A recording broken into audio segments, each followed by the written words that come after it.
So we just finished a 20-minute meditation, timer went off. Just a couple of reflections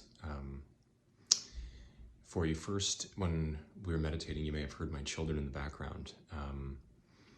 And I didn't respond or say anything. And this often happens in my family. My children will be going, "Dad, Dad, Dad," and they'll run around the house and they'll finally find me and they'll find me meditating. And they'll just look at the timer and they'll see that I have 5 minutes left. And then sometimes they sit and meditate with me. And this is very intentional that I do this, because meditation is really a practice of non-reactivity.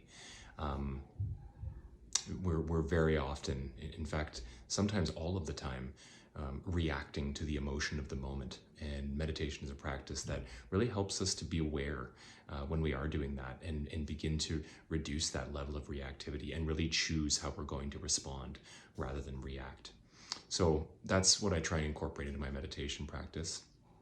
Another reflection I had was, there's a few times when my breath was quite deep, and I was doing that intentionally. However, I actually make an effort not to do that. The way I was taught is we allow our breath to be the natural inhale and exhale in whatever way that our body is functioning, and really try not to modify it in any way. That to me is very difficult, because as soon as I focus on my breath, I begin to modify it.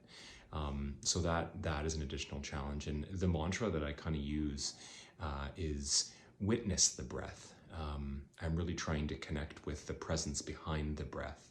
And that remains a challenge for me.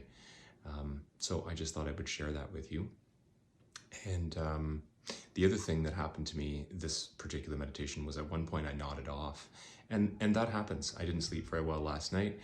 It's not unusual that I will nod off and come back to, but I just treat that the same way that I treat any thought. Oh, I almost fell asleep, and gently, with kindness to myself, shift back to the gentle rise and fall of my breath. So those are my reflections for the day. Thank you very much for practicing with us today. Namaste.